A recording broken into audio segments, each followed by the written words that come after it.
December 19, 1944. The Ardennes forest covered in snow, silent, until the thunder of German artillery shattered the peace. Inside the small Belgian town of Bastogne, the men of the 101st Airborne Division had just arrived. They were cold, hungry, and exhausted. Many had marched for miles without winter gear, some still wearing summer uniforms. They had been ordered to hold the town no matter what. They didn't know it yet, but soon, they would be surrounded. As the morning fog lifted, the roads to Bastogne disappeared under German control. Tanks and infantry from Hitler's last desperate offensive, the Battle of the Bulge, had encircled them completely. No way in, no way out, no air support because of the snowstorms. For 7 long days, the 101st held their ground, outnumbered, outgunned, freezing but unbroken. Their commander, General Anthony McAuliffe, was calm. His men looked to him for hope. When the Germans sent a message demanding surrender, he didn't hesitate. He wrote a single-word reply: nuts. That word became legend. It wasn't just defiance, it was the spirit of the 101st. They weren't fighting for medals or fame. They were fighting for each other. Meanwhile, far to the south, General George S. Patton,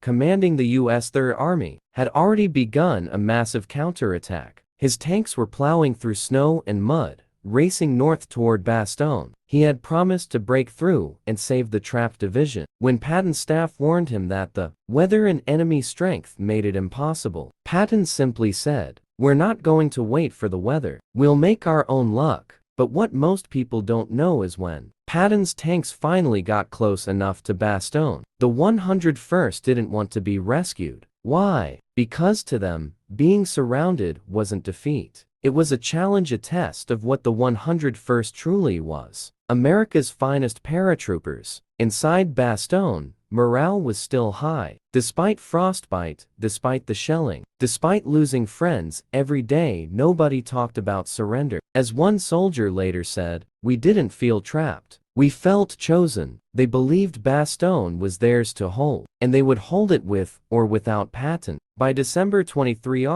1944, Bastogne was no longer just a town, it was a symbol. Every soldier inside those frozen walls knew they were holding the line between victory and collapse. The Germans had thrown everything at them: panzer divisions, artillery, even relentless air attacks whenever the clouds cleared. Yet, the 101st stood firm. There were no supply lines. Food was nearly gone. Ammunition was rationed to a handful of rounds per man. The wounded lay in basements with no medicine, whispering prayers in the cold dark. Still, when reporters later asked if morale had fallen, one paratrooper simply grinned and said, "Morale? It's sky high. We just wish the MO matched it." That was the 101st. Humor in hell. But outside Bastogne, Patton's Third Army was grinding forward through snow and fire. For days, his tanks fought through narrow forest roads, ambushed at every turn by German armor and anti-tank guns. Patton's men were exhausted, but their commander refused to stop. He knew Bastogne wasn't just a tactical point, it was a matter of pride. He told his troops, "We're going to relieve those bastards or die trying." On December 26, at last, a tank from the 37th Tank Battalion of Patton's Third Army broke through the German lines and rolled into Bastogne. The town was still smoldering. Paratroopers cheered weakly as the tank crew climbed out. One of them called out, "Looks like you guys are surrounded." And a 101st soldier laughed and replied, "We're paratroopers, buddy. We're supposed to be surrounded." It was a moment of joy, but also something deeper, because the truth was, the 101st didn't need to be saved. They had already proven themselves long before Patton's tanks arrived. When Patton's forces offered relief, the 101st politely accepted. But many of the paratroopers later said they felt almost disappointed. To them, being surrounded at Bastogne had become a badge of honor. They didn't want to be rescued.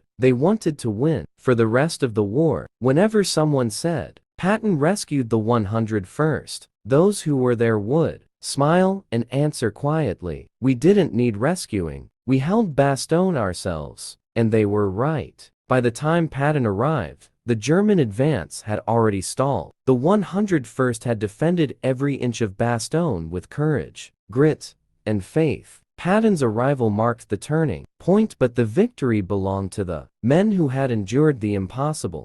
When the snow finally stopped falling over Bastogne, what remained was a town in ruins and a brotherhood that could never be broken. The 101st Airborne had survived the impossible. They had faced tanks with rifles, hunger with humor, and fear with faith. The world would call them heroes, but to the men who were there, it wasn't about glory. It was about survival, and about each other. Inside shattered buildings, they shared what little food they had. One man would give half his chocolate bar to another. A medic would use his last bandage on a friend. And when one fell, another took his place without hesitation. Corporal Jake McCarthy, young paratrooper from New York, later wrote in his diary, "I didn't think about medals or history. I just thought about the guy next to me and how I couldn't let him down." That was Bastogne, a place where ordinary men did extraordinary things. And even though Patton's tanks had broken through the German lines, the bond among the 101st was stronger than steel. After the battle, reporters and officers came to see the heroes of Bastogne. Cameras flashed. Newspapers wrote headlines. But the soldiers were quiet. When one journalist asked a young private, "Aren't you proud Patton rescued you?" he just smiled and said, "Rescued? We were fine. We were just waiting for the rest of the army to catch up." That answer summed up everything about the 101st. They didn't see themselves as victims of war. They saw themselves as warriors who had done their duty. Even General Eisenhower himself later said, "The 101st Airborne Division's defense of Bastogne will forever remain a shining example of American fighting spirit." But beyond medals and speeches, there was something deeper, something sacred. The men who fought in Bastogne never forgot those frozen days. They carried the memories of lost friends, the sound of artillery echoing in the night, and the faces of those who never came home. Years later, when veterans returned to Bastogne, they found the forests peaceful again. The snow fell softly, covering the scars of war. They stood silently where they once fought, some placing flowers,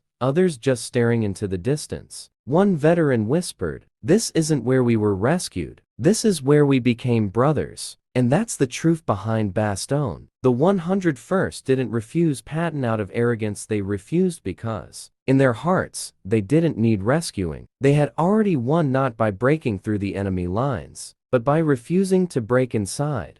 Victory in Bastogne came at a terrible cost. When the gunfire stopped and the smoke cleared, the snow was no longer white, it was stained with sacrifice. More than 3,000 American soldiers were killed, wounded, or missing. Entire squads had been wiped out defending a few feet of frozen ground. Yet, none of them had ever stopped fighting. For the men of the 101st Airborne Division, pride wasn't arrogance, it was endurance. It was what kept them alive through hunger, frostbite, and fear. But pride also came with pain. The night after Patton's relief, medics moved through the shattered streets, collecting the wounded. The moans of soldiers echoed in the silence of victory. The cold bit at their skin, but they were too numb to feel it anymore. One medic wrote in his journal, "We won, but I've never seen a victory that looks so much like death." And yet, even in that darkness, there was light. General McAuliffe gathered his surviving men in the town square. He didn't give a grand speech. He just looked at them, dirty, tired, frozen, and said quietly, "You did what had to be done. That's all anyone can ask." No cheering followed, no trumpets played. But in that moment, every man standing there felt something sacred. The quiet pride of having endured the impossible. The truth behind the refusal. Historians still debate whether the 101st truly refused Patton's rescue. Some argue it was a misunderstanding, that they simply didn't feel rescued because they had never surrendered. Others believe it was deeper than that. The 101st had built an identity.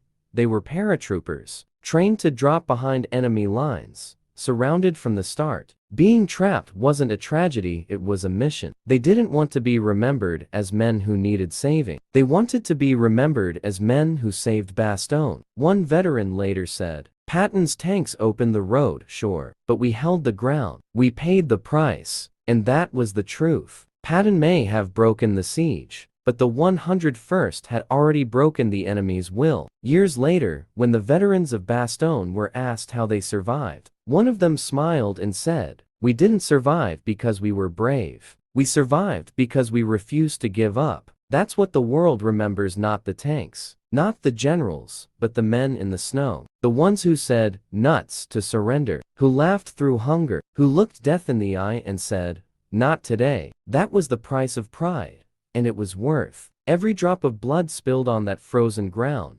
After Bastogne, the war continued, but for the men of the 101st Airborne, nothing would ever be the same again. They had stared into the abyss and refused to blink. They had faced a world collapsing in snow and fire, and they had stood tall. When the Battle of the Bulge finally ended, Hitler's last gamble had failed. The German army was broken, retreating east toward inevitable defeat. But among the Allies, the name Bastogne became a legend, a single word that meant courage under fire, defiance against impossible odds, and the power of brotherhood. General Patton received the glory of a successful relief. But every man who had fought in Bastogne knew the truth, that the 101st Airborne had not been saved by tanks or generals. They had been saved by their own unbreakable spirit. In the years that followed, the veterans of Bastogne scattered across America. They went back to farms, to factories, to quiet lives. Many never spoke about what they saw, what they lost, or what they endured. But when they did,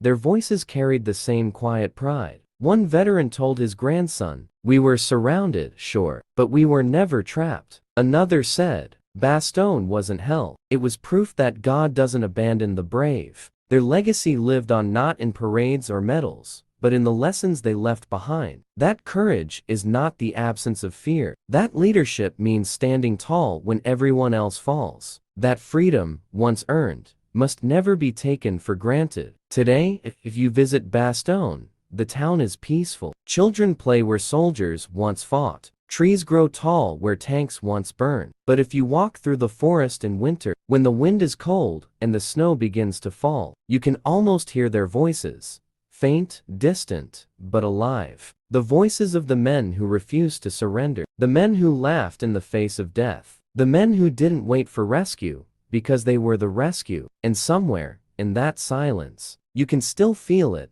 The pride of the 101st Airborne, a pride that didn't come from victory, but from endurance, from the belief that some lines in history are drawn not by generals, but by ordinary men who refuse to take a step back. Today, their motto still echoes through American military tradition. Rendezvous with destiny. It was more than a slogan, it was a promise kept in the frozen streets of Bastogne. When the world seemed to fall apart, the 101st Airborne didn't just fight a battle, they defined what it means to be unbreakable. So, when someone says, "Patton rescued Bastogne," the veterans just smile and whisper the truth. We didn't need rescuing, we were already free.